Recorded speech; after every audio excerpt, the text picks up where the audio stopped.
بسم اللہ الرحمن الرحیم۔ عورت حیض یا نفاس کے بعد یا اپنے شوہر سے ہم بستری کے بعد غسل کیسے کرے؟ ویسے یہ ویڈیو مرد اور عورت دونوں کے لیے ضروری ہے، کیونکہ اس میں ایک مسئلہ بالوں کے متعلق ہے جو کہ مرد اور عورت دونوں کو سمجھنا بہت ہی ضروری ہے، جو کہ اکثر سوال پوچھا جاتا ہے۔ تو آئیے سمجھتے ہیں۔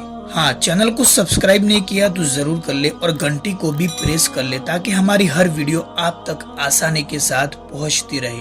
میرے اسلامی بھائیوں اور بہنوں، ناپاکی کا غسل جب کرنا ہو تو اس میں 3 چیزیں فرض ہوتی ہے۔ وہ 3 فرض یہ ہے کہ سب سے پہلے کلی کرنا، نمبر 2 ناک میں پانی ڈالنا، اور نمبر 3 پورے بدن پر اس طرح سے پانی پہنچانا کہ ایک بال کے برابر جگہ سوکھی نہ رہ جائے۔ جب یہ 3 چیزیں کر لوں گے تو غسل تو ہو جائے گا، لیکن ایک پورا سنتوں کے ساتھ طریقہ جو ہے یہ ہے کہ سب سے پہلے ناپاکی دور کرنے کی نیت کرنی ہے، اور اس کے بعد بسم اللہ الرحمن الرحیم پڑھ لے۔ اس کے بعد دونوں ہاتھ گھٹوں تک دھو لے، پھر استنجا کرے، یعنی پیشاب وغیرہ کی جگہ کی صفائی کر لے۔ اس کے بعد بدن پر اگر کوئی ناپاکی دکھ رہی ہو تو اس کو صاف کر لے، پھر مکمل وضو کرے سنتوں کے ساتھ، کیونکہ جب سنتوں کے ساتھ وضو ہوگا تو ناک میں پانی ڈالنا اور کلی کرنا یہ دونوں چیزیں ہو جائے گی۔ پھر پورے بدن پر تھوڑا تھوڑا پانی ڈال کر ہاتھ سے ملے، پہلے دائیں جانب پھر بائیں جانب۔ تو یہ تو ہے پورا طریقہ غسل کا۔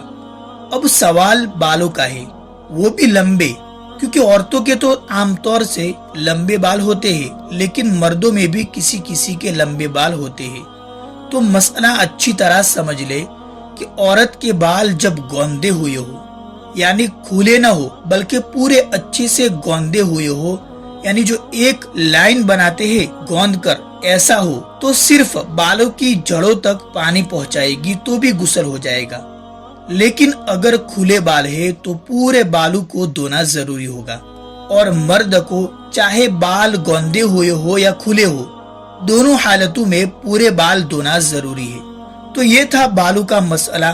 مجھے امید ہے کہ آپ اس ویڈیو سے سمجھ گئے ہوں گے۔ پھر بھی اگر کوئی سوال ہو تو کمنٹ باکس آپ کے لیے کھلا ہے، آپ سوال پوچھ سکتے ہیں، انشاءاللہ میری طرف سے پوری کوشش رہے گی جواب دینے کی۔ تو بس آج کے لیے یہی تھا۔ السلام علیکم ورحمۃ اللہ وبرکاتہ۔